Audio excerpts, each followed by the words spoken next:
Góði gestir, velkomin á þessa innsetningarathöfn til heiðurs Sigurjóni Hafsteinsinni, prófessor í safnafræði. Ég heiti Daði Már Kristófersson og forseti félagsvísindasviðs Háskóla Íslands og stýri þessari athöfn hérna í dag. Hún fer þannig fram að ég mun byrja á því að kynna Sigurjón lítillega fyrir ykkur, en ég vil líka benda ykkur á að út gefinn sérstakur bæklingur, þar sem að yfirlit menntun Sigurjóns helstu verk og annan bakgrunn, sem ég hvet ykkur til þess að tryggja ykkur eintak af. Síðan mun Sigurjón fá hér tækifæri til þess að fara yfir það sem hann hefur áhuga á að fara yfir, sem getur verið hvað sem er. Það hefur verið mjög fjölbreytilegt á þessum fyrirlestrum, hvað prófessorarnir velja að kynna fyrir áhorfendum, og það verður spennandi að fylgjast með því hér á eftir.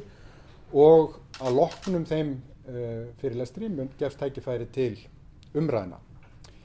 Þegar að athöfninni hér lýkur, þá verður boðið til svona samsætis hér uppi á kaffistofunni, sem er upp á annarri hæð hér í vesturhlutanum á Odda. Ég kynnti mér það nú ekki, Sigurjón, en býður þú upp á vín með brauðinu sem ég ætla að borga fyrir? Jú. Háskóli Íslands býður sem sagt vatn og brauð í samræmi við fjárveitingar skólans, en starfsfólki er heimilt og náttúrulega bara mjög ánægilegt ef það sér sér fært að bjóða upp á eitthvað annað. Þannig að allt það sem að flýtur og er einhvers virði er Sigurjóni að þakka, en vatnið og brauðið kemur frá háskólanum. En þessar innsetningarathafnir eru svona ánægilegur punktur vegna þess að það að fá framgang í prófessorsembætti er síðasta þrepi, getum við sagt, á svona þeim formlega virðingastiga sem þú finnur innan háskólana, og við notum þetta tækifæri til þess að gleðjast með auðvitað þeim aðilum sem að hafa fengið þennan framgang, en líka gefa þeim tækifæri sem oft býðst nú ekki til þess að kynna sig og það sem þeir vilja ræða við bæði kollegana og vini og aðra sem hafa áhuga. Ef við tæpum aðeins lauslega á bakgrunni Sigurjóns, þá er hann með BA-próf í mannfræði frá Háskóla Íslands og meistarapróf í mannfræði frá Temple University og doktorspróf í mannfræði frá sama skóla. BA-prófinu lauk hann 1991, meistaraprófinu 1993 og loks doktorsprófi 2008. En hefur verið frá því að hann var ráðinn til Háskóla Íslands átt veg og vanda að uppbyggingu safnafræðinar og eru auðvitað að taka við prófessorsembætti í safnafræði. Hann hefur bakgrunn, getum við sagt, úr feltinu á því sviði, verið forstöðumaður Ljósmyndasafns Reykjavíkur, Kvikmyndasafns Íslands, menningarmiðstöðvar Þingeyrar, en hefur síðan frá 2009 verið fyrst lektor, svo dósent og loks nú prófessor við félags- og mannvísindadeild, og rannsóknir Sigurjóns, eins og yfirlitið sem að hérna er að finna í bæklingnum sínir, eru á sviði mannfræði annars vegar og safnafræði hins vegar. Ég ætli sjálfur sér ekki að hafa þessa kynningu lengri, en vil bjóða Sigurjón að koma hérna og kynna fyrir okkur það sem hann helst hefur áhuga á. Gjörðu svo vel, Sigurjón.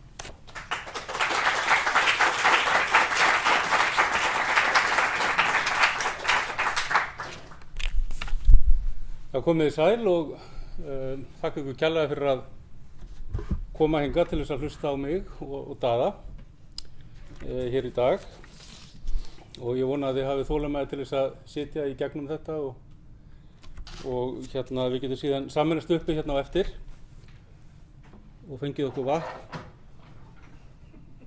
brauð og vín.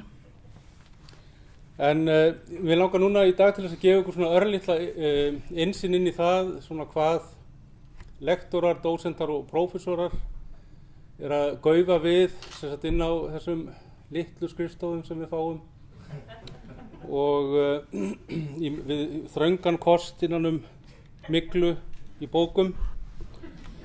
Og það fyrsta sem ég vil segja ykkur er að þegar það var tilkynnt að ég ætti að kynna þessa í tilefni af þessu framgangi sjálfa mig og hafa eitthvað erindi, þá náttúrulega er það ósagt en það er gert að hérna menn liggja mikið yfir því hvernig menn eigi að byrja og ekki síst að því að PowerPoint hefur tekið að einhverju leyti völdin í kennslustofunum og því sem menn hafa að segja hvað menn eigi að sýna svona í byrjun og ég vildi svona gefa ykkur svona smá yfirliti yfir þessa þróunarsögu í þessu tilviki, þar sem hver hún er og þetta var svona fyrsta myndin og hérna samsetningin og texta sem ég vildi hafa en ekki kannski eins virðuleg og svo fyrri sem var hérna áðan og svo datt mér þetta í hug mér varst þetta vera svolítið snjallt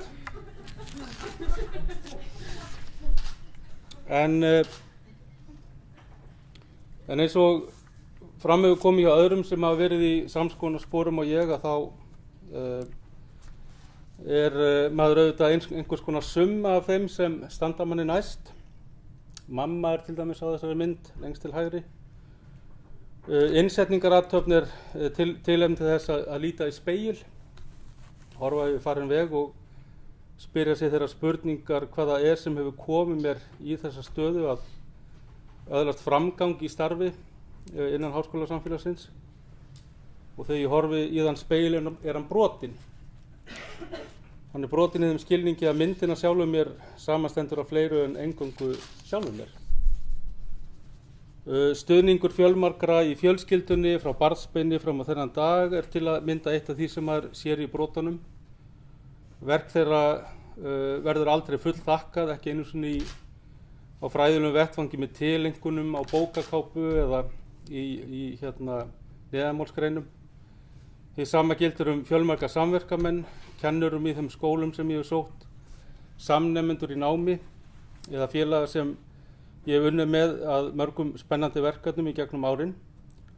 Hluti þeirra í því sem mögulega er sagt jákvætt mig, sem ég ímynda mér, að því maður kannski heyrir ekki alveg allt sem maður gjarnan myndi vilja heyra, eins og til dæmis það að maður sé áræðinn, fórnfús, hafi áhuga og sé duglegur. Þetta er kannski einhver liti óskhyggja.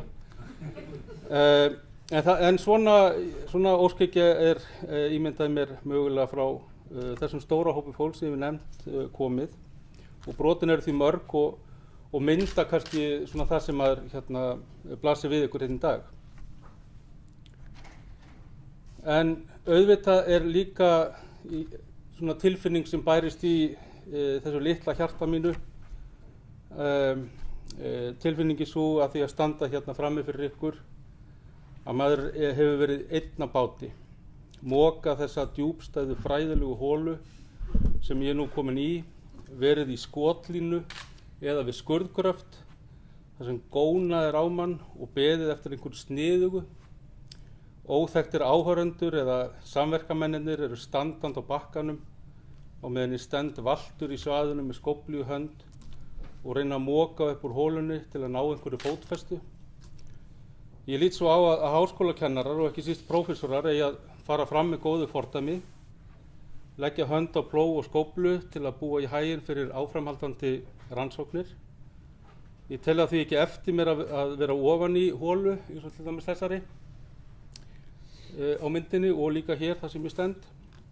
Finnst það reyndar skemmtilegt og þó svo að á stundum sé erfitt og reyni á bæði hug og hönd.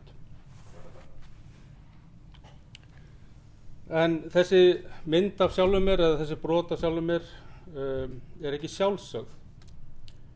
Mannfræðingurinn og prófessorinn J. Ruby sem er hérna á glærunni við Temple Háskóla í Bandaríkjunum ritstýrði bókinni Crack in the Mirror fyrir mörgum árum og gerir það því skóna að fræðimenn verði alltaf að líta gagnrýnum augum í eigin barm, á eigin mynd, eigin gerðir.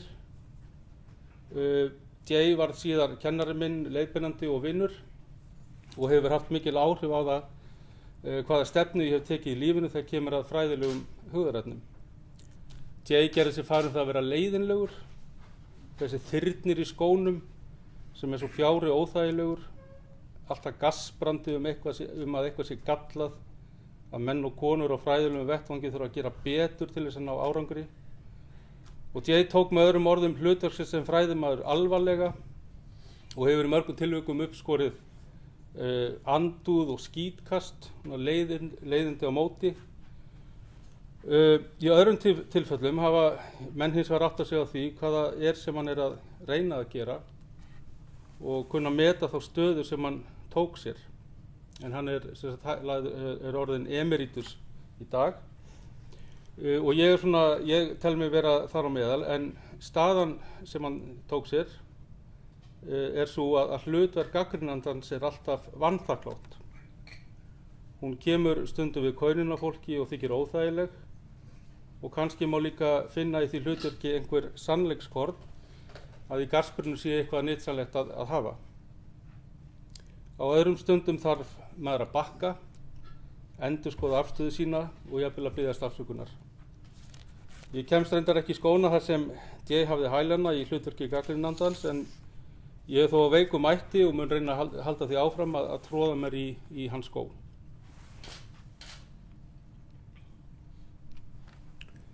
En það er þrennt sem ég langar til þess að gefa ykkur aðeins innsýn inn í af því sem ég hef verið að gaufa hérna í hellinum, hérna í háskólanum, inn á skrifstofunni undanfarin ár. Þetta er tilraun til þess að gera grein að einhverju leyti fyrir þessu fræðilega starfi og valið á því byggir á því sem hefur skilað þessu nokkrum bókum og hér eru kápunar af þeim. Og ef við lifið af þessa innsetningarathöfn þá hafa við tök á því að kynna ykkur þær. En í fyrsta lagi langar mig til þess að nefna dauðann. Það er mjög svo skemmtilega og lifandi efni. En í rúmlega 15 ár hef ég átt í mjög frjósum og góðu samstarf við mannfræðingana Arnar Árnason og við Aberdeen háskóla og Tinnu Gretarsdóttir sem situr hérna á 3. bekk og er betri helmingurinn af mér og rúmlega það. Í öðru lagi ætla ég að ræða aðeins hérna eitt erfiðasta viðfangsefni sem ég hef þurft að glíma við, sem var að skrifa fjölmiðlanotkun frumbyggja í Kanada. Og í þriðja lagi sem hefur átt hug minn síðustu 7 ára að mestu frá því ég fór að starfa hér við háskólann, sem eru íslenskt og safnastarf.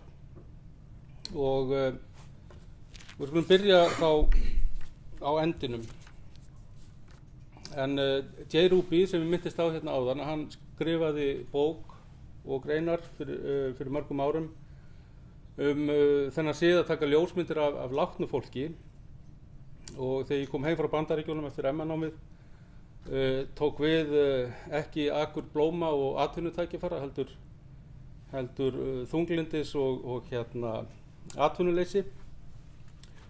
Og eitt af því sem hugkvæmdist var að búa mig til vinnu og mér hugkvæmdist að skoða það hér á landi hvort þessi siður sem ég hafði komst í kynni við á háskólaárum mínum í Bandaríkjunum, hvort þessi siður að taka ljósmyndir af líkum hefði viðgengist hér á landi.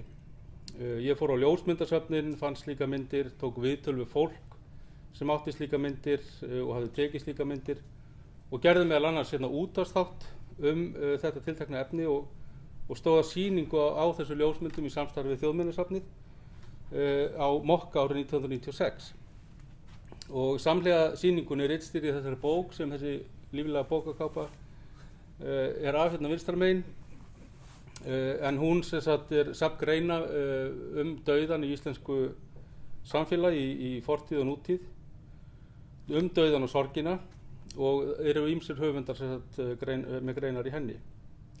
Og greinin sem ég skrifaði í þessari bók fjallar þetta tilfinningaríka og heita viðfangsefni fyrir því fólki sem var að taka og átti slíkar myndir. Og þetta leyti sem bókin og sýningin voru í algleymingi, að þá tókum við Arnar Árnason höndum saman og fórum að leggja drög að því að skoða í víðara samhengi viðhorf til dauðans hér á landi. En Arnar hafði á þeim tíma verið að vinna í nokkur ár við það að skoða sorgarsamtök og sorgarviðbrögð í Bretlandi. Síðar kom svo Tinna Gretarsdóttir að þessu verkefni okkar og hér sjáum við þau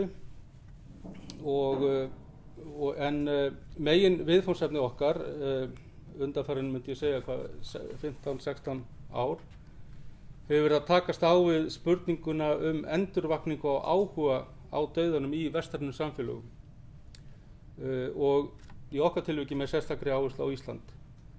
En þessi endurvakning byggist á því að áður fyrir hefur dauða og viðhorfi til hans verið lýst af fræðimenn þannig að sé falin, tabú eða með ýmsum hætti haldið í skefjum sem viðurkennt viðfangsefni. Endurvakning aftur á móti hefur að mati sumra átt sér stað á undanförnum 30 árum eða svo þar sem dauði og viðhorf til hans, sorg og sorgarferli eru farin að skjóta upp kollunum í vestrænum samfélögum sem viðurkennt viðfangsefni og við tökum þessa hugmynd og ræðum hana í tengslu við aðstæður hér á landi.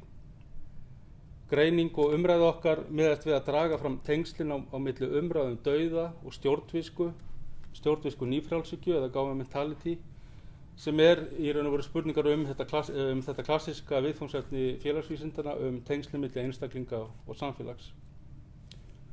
Og við horfum til þess að á sama tíma og pólitísk stjórnviska leggur sig í líma við að endurskipuleggja íslenskt samfélag á grundvelli nýfrjálshyggju þá birtist okkur nýr veruleiki því hvernig rætt dauða, hvernig búið í haginn fyrir dauðvona einstaklinga, hvernig skrifað látna einstaklinga í minningagreinum og síðast en ekki síst hvernig litið til sorgarinnar til hinna eftirlifenda í kjölfar dauða. Tengslin milli samfélagsbreytinga og dauða og sorgar eru sterk að okkar mati en stjórnviska nýfrjálshyggju leggur áherslu á aukna sjálfstjórn einstaklinga sem kemur fram í birtingamyndum dauða og sorgar í íslensku samfélagi svo sem eins og aukið sjálfræði einstaklinga í að koma að ferli hinna deyjandi og aukningu í opinberu umræðum sorg og sorgarviðbrögð.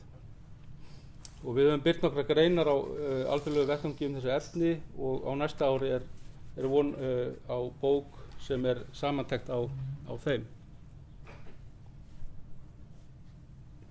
Og ég hvet ykkur öll til þess að kaupa hana. En áður en kaupið hana verðið þið að kaupa þessa bók hérna sem kom út 2013 og það eru bara nokkur eintök eftir. En hún heitir Unmasking Deep Democracy og byggir á doktorsritgerð sem ég skrifaði kanadísku sjónvarpsstöðina APTN eða Aboriginal People's Television Network. En viðfangsefni mitt í þessu verki og er að gera grein fyrir þessari sjónvarpsstöð út frá hugmyndum þeirra sem þar starfa lýðræðislegt hlutverk stöðvarinnar. Og svona megin kenningalegi ramminn sem ég nota þar er að ég fer í smiðju bandarísks indversks fræðimanns Arjuna Appadurai sem hefur skrifað djúpt lýðræði eða deep democracy en svona megin hugmyndin þar er að lýðræðislegar hugmyndir eiga sér einnig stað í efnisveruleikanum í ákveðnum hugmyndur það hvernig við í raun og veru skipuleggjum okkur. Þessi uppröðun til dæmis í þessari kennslustofu er ekkert voðalega lýðræðisleg en eitt af því sem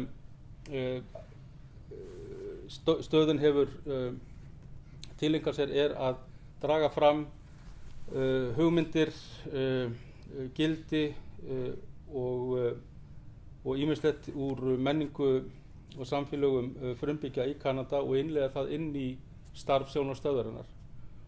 Alveg frá því hvernig henni er stjórnað, hvernig svona ákveðin stefna er tekin í mjög ólíkum málum í tengslu við rekstur þessara stöðvar, svo sem eins og prógramgerð í framleiðslu á sjónvarpsefni og síðan eru jafnframt með fréttadeild sem hefur mjög ákveðna afstöðu til frétta og fréttamats. Og bara til þess að gefa ykkur svona innsýn inn í þetta sem ég sagði hérna í byrjun að það hefði verið eitt svona erfiðasta verkefni sem ég hef fengist við og það var erfitt að því leitinu til að þegar ég og Tinna fluttum til Kanada, við vorum þar í 2 ár, að þá kom upp þetta kærkomna tækifæri að gera í raun og þessa stöð að viðfangsefni. Ég hafði þá áður verið í 2 ár að undirbúa mig að gera allt aðra rannsókn og hugmyndinu var að við værum í Kanada í 1 ár og færum síðan aftur yfir til Bandaríkjanna þar sem ég ætlaði að skrifa mitt doktorsverkefni um hóp af verkfræðingum og öðrum sérfræðingum í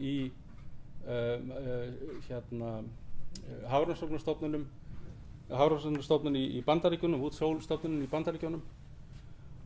En sá hópur vann við það og vinnur við það að búa til róbota og allskins tæki til þess að ná í þekkingu niðri í myrkviðum undir djúpana.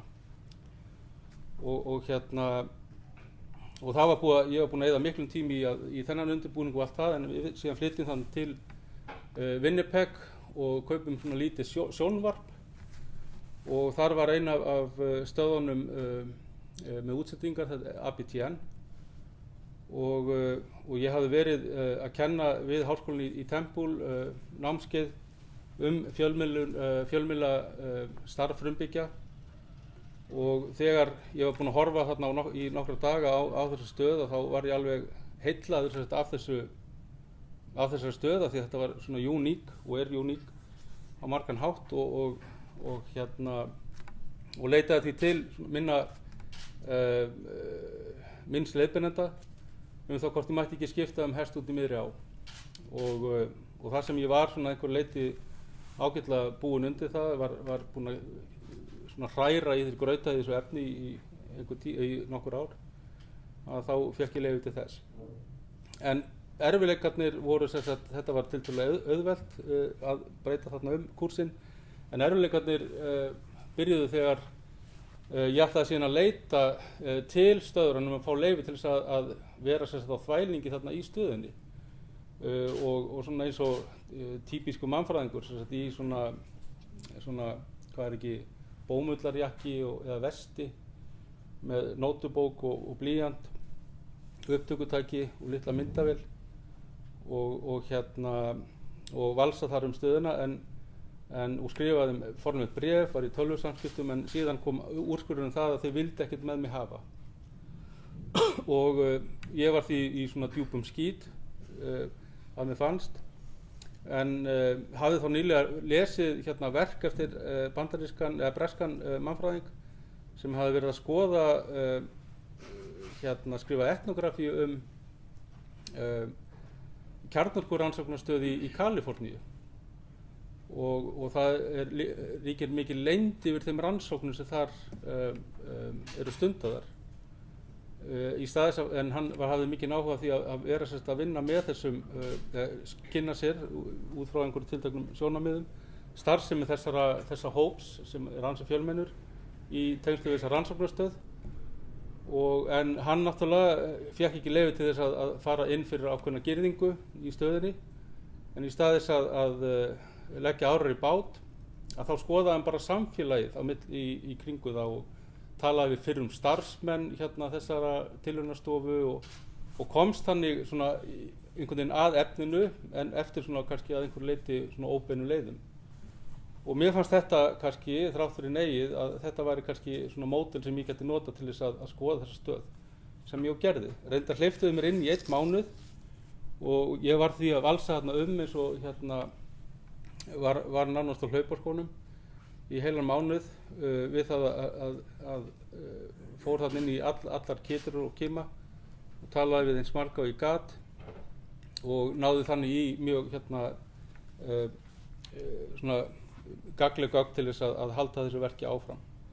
En þetta það var erfitt að því leytinu til að ég uppgötaði það að þetta fólk, þessir frumbyggjar sem standa að þessari stöð, þetta eru Inuitar, þetta eru First Nations þjóðir og Métis fólk sem ákveðin blandaða fólki frá Frakklandi og First Nations, að það var búin að fá nóg af svona hvítum karlmönnum, gagnkynhneigðum og allt það með skónúmer 43, og af því eins og einhver sagði við mig að þetta 500 ára saga af svona viðskiptum okkar við ykkur Vesturlandabúa og það svo lítið í þessu fyrir okkur. Þetta engin svona gagnkvæm skipti og þetta var ákveðin lærdómur fyrir mig sem komir að mörguleiti á óvart, ekki síst hversu svona sakleysislega ég lít út og er svona frekar svona lítil ógn í mér almennt, held ég sko. En allavega þetta var svona ákveðin ákveðin svona upptaktur á ákveðnum erfiðleikum sem átti sér stað síðan þennan tíma sem ég þarna að vinna að þessum gögnum. En einhvern veginn fyrir væntanlega hvað heitir það, ákveðið sko miracle, hvað heitir það, það kraftaverk, það gerðist eitthvað kraftaverk og einhvern veginn tókst mér að ljúka þessu verkefni og ég hef átt í einhverju samskipti við síðan en samskiptin alltaf tiltölulega hryssingsleg af þeirra hálfu. En eitt af því sem það er kannski vert að nefna það að þarna náttúrulega mynd af konu sem að þurrka tár og þetta í raun og veru bara lýsingin á ástandi þessa fólks sem að mörgu leyti telur að þjóðarmorð sem hafa verið fram eftir öldum eftir að Evrópubúar fóru yfir til Norður-Ameríku að þetta genocide stendur ennþá yfir en það búið að taka á sig aðra myndir í dag. Þjóðarmorðin fara fram í gegnum aðgerðir stofnana á vegum ríkisins, á vegum fylkja eða sveitafélaga og það svona djúpstæð gjá að mörgu leyti á milli þessara fjölmörgu þjóðar sem þarna eru og þess kerfi sem raun og veru ráðandi í Kanada.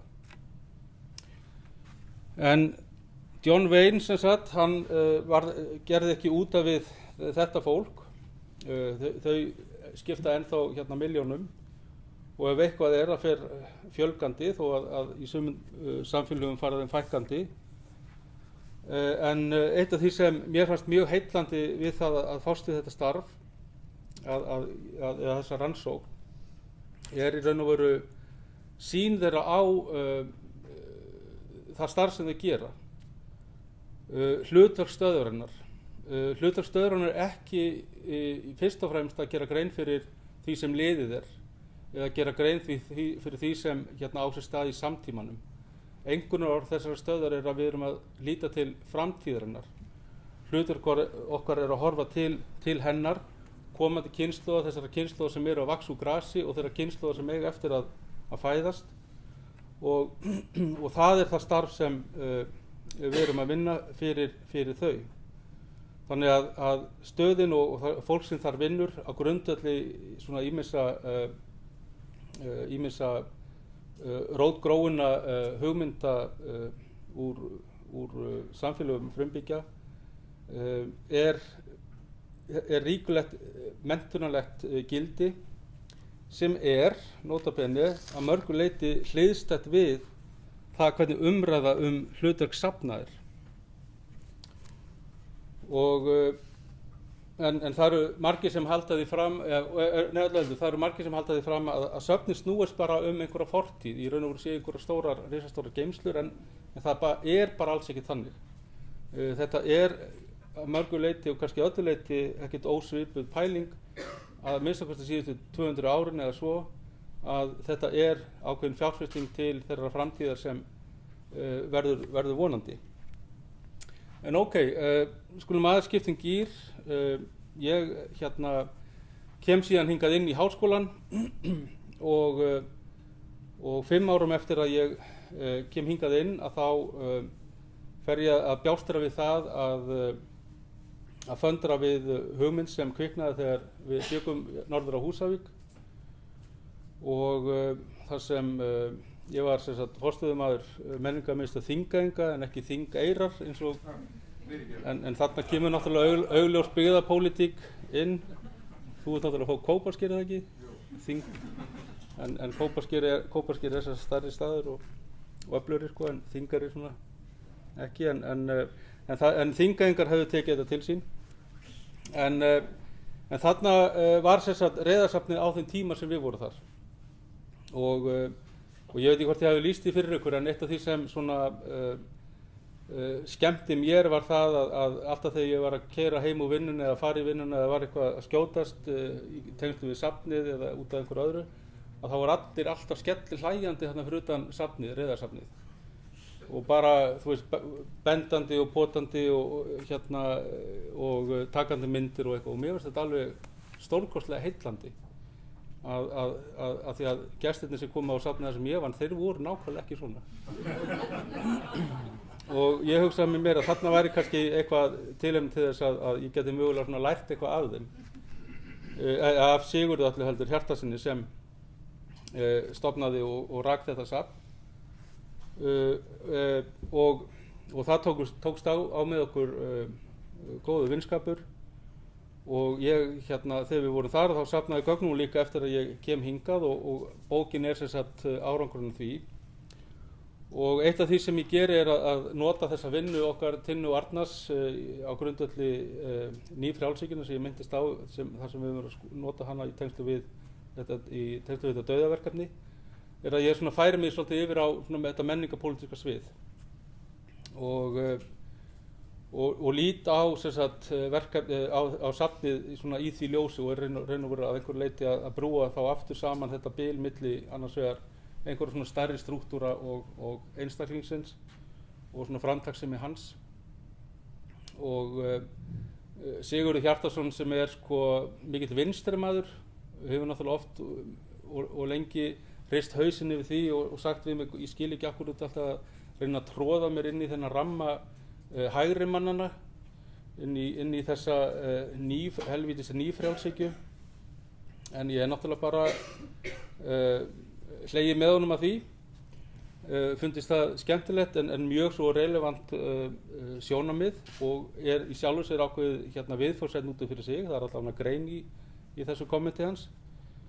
En í þessari bók að þá er ég satt að gera tilefni til þess að menningapólitík nýfrjálshyggju lagði nýjar áherslu á hluti eins og einstaklingsframtak, að menningin væri söluvæn, skemmtigildi menningarinnar og ekki síst safna áttu að vera áhersluatriði í starfsemi þeirra og lögð var áherslu að söfn sýndu fram á mælanlegan árangur í starfi sínu. Og svo var líka hvatt til að Íslendingar nýttu sér hugmyndir framhandleika þeirra sjálfra, ekki síst í tengslu við svokallaða menningartengda ferðaþjónustu. En menningartengd ferðaþjónusta komst í hámæli í lok 10. áratugurins og sér ekki fyrir endan á þeim. Og íslenska reiðarsafnið tikkar rösklega í öll þessi box. Sigurður Hjartarson, sagnfræðingur og stofnandi og eigandi safnsins hann steig opinberlega fram með safnið sitt á reðum spendýra. Safninu hefur verið vel tekið og gestir þess verið meira tilbúin til þess að greiða fyrir aðgang að því. Tippinn í öllum stærðum og gerðum þykir sérstaklega skemmtilegt að skoða og velta fyrir sér. Heimspressan hefur sýnt safninu óskipta athygli og skrifaðar hafa verið ógrynni, blaðagreina og sjónvarpsþættir verið gerðir og heimildamynd líka. En á mælikvarða nýfrjálshyggju er slík athygli dæmi góðan árangur, ígildi peninga og vart þarf að taka það fram að stíga fram með tippi sem viðfangsefni þykir framandi, jafnvel djarft ef ekki dónalegt. Og niðurstöður mínar safnið eru meðal annars þær að safnið má líta á sem afsprengi nýrrar menningapólitíkur, en niðurstöður mínar eru einnig þær að það er engin fjarstæða að halda því fram, eins og einn gestur safnsins skrifaði í gestabók þess, að hið íslenska reiðarsafn ætti að líta á sem annað þjóðminjasafn Íslands. Þú ættir að pæla í þessu, Margrét. En í gegnum tippasöfnun og skoðun á hlutskipti tippa í íslenskri menningu í fortíð og nútíð má komast að einhverjum kjarna íslensks samfélags og menningar. Og ég kannski lítið á myndina hérna hægra megin. Það er því engin tilviljun að á forsíðu bókarinnar, sem er hérna vinstra megin, er teikning eftir Sigurð Guðmundsson málara af fljúgandi tippi í guðlegum geislum, en hann er einn af stofnendum og fyrsti starfsmaður Þjóðminjasafns Íslands.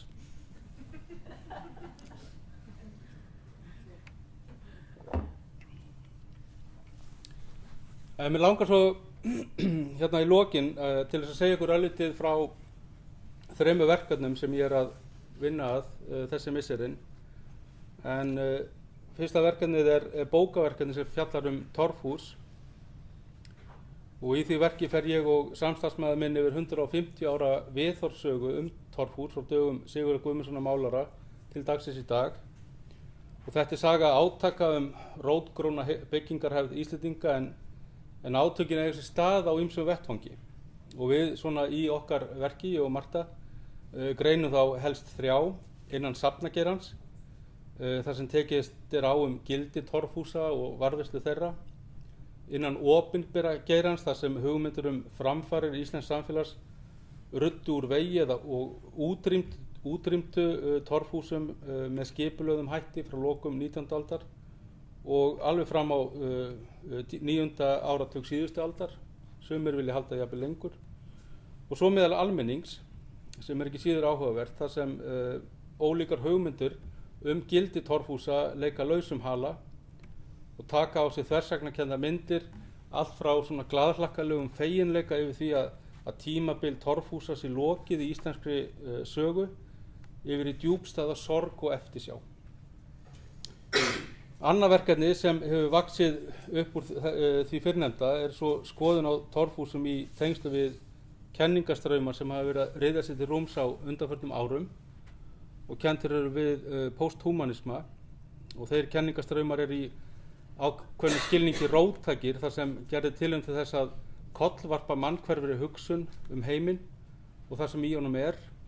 Hingað til hafa umfjallanir torfhús snúist þau sem mannabústaði fyrst og fremst, en ekki sem sambýli mannsins við efnisheiminn eða lifandi heim dýra og örvera.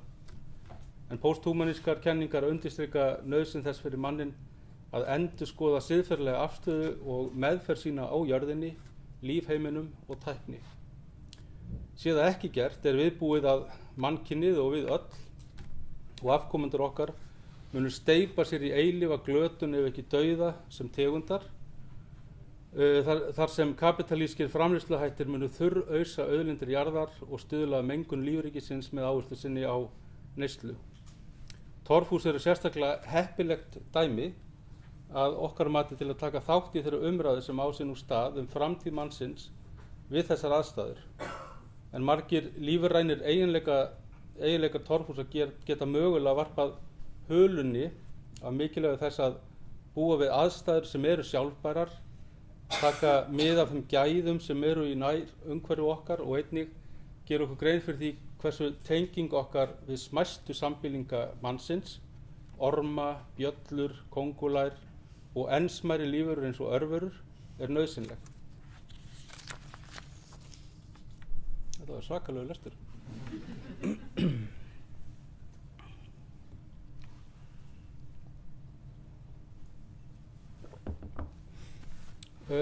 Þriðja verkefni sem ég er svona með á vinnuborðinu hjá mér er verkefni sem ég verið að vinna og snýrað eldheimum í Vestmannaeyjum, en það opnaði dyr sínar vorið 2014 og er kallað af fyndnum Vestmannaeyingum riðið milli fella og er byggt yfir Gerðisbraut 10 sem grófst undir gosefni árið 1973.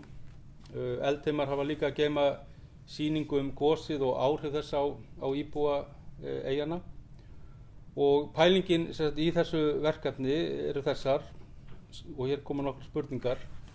Hvað gerist þegar heilt samfélag þarf að flytja búferlum vegna náttúruhamfara, skilja við sviðna jörð, persónulegar eigur sínar og samneyti við ættingja, vini og kunningja?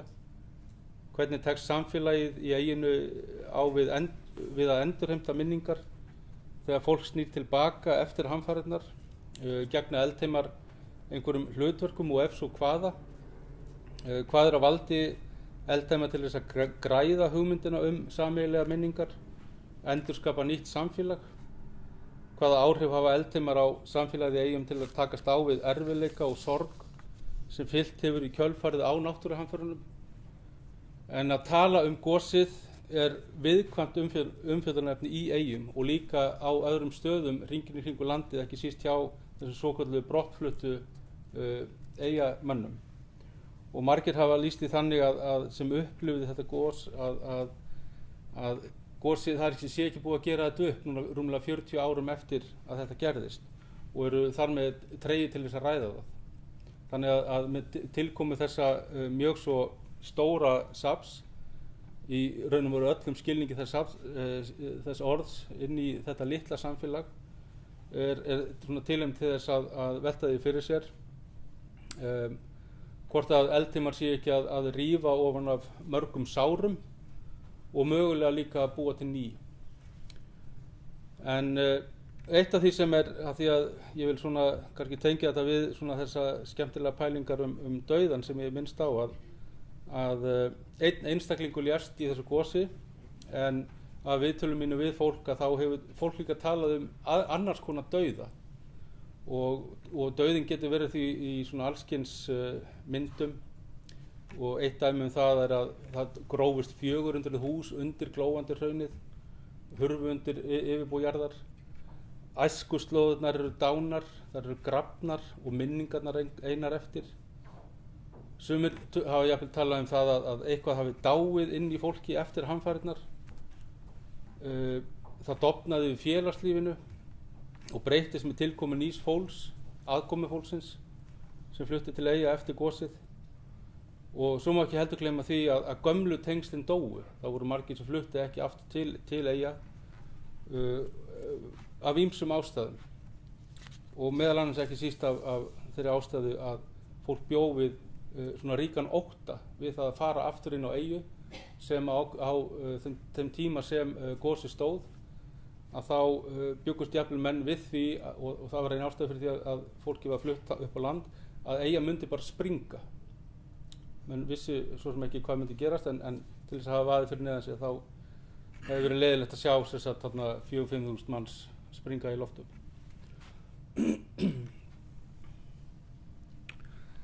En ok, nú komið sér þetta að lokum hjá mér og ég hef aðeins svona lýst fyrir ykkur smá dauða og rokki og róli. Og hérna á þessari mynd þá sjáum við mig ganga út úr flugskýli á Keflavíkurflugvelli fyrir nokkrum dögum þegar þar sem safnmenn hittust á farskóla sem alltaf hverju ári og þetta gæti alveg verið mynd af mér gangað út úr háskólanum sem náttúrulega flugskýli líka, skýli yfir hugaflug mannsins sem endur eins gengur út úr því og viðrar sig. Nemendur háskóla fljúga svo út úr svona flugskýlum og hasla sér völl í tilverunni. Mörgum getur fundist að því stafi ógn, það að segja ógn af hugafleginu, á þeim hugmyndum sem fólk tilengar sér og starfsmenn flugskýlana leggja sig farum að skoða með smásmögulegum hætti frá degi til dags. Ábyrgð þeirra því mikil, en þessi verkefni sem ég hef tíundað hafa kennt mér það meðal annars að ábyrgð mín mikil, en þau hafa líka kennt mér það að í bland við ábyrgðina þarf að fara smá dass af hispursleysi. En án þeirra blöndu erum við dæmd til eilífrar vistar í kaldranlegu skýlinu eins og þessu eða í árskólanum og förum á mis við hitann í veröldinni. Ég hef aldrei gengið út úr háskólanum með bjórdós í hönd en ætla að gera það núna á eftir þegar athöfnin lokið, en ég mun hins vegar hafa minna í úlpuvösunum þegar ég geng út á eftir. Takk fyrir.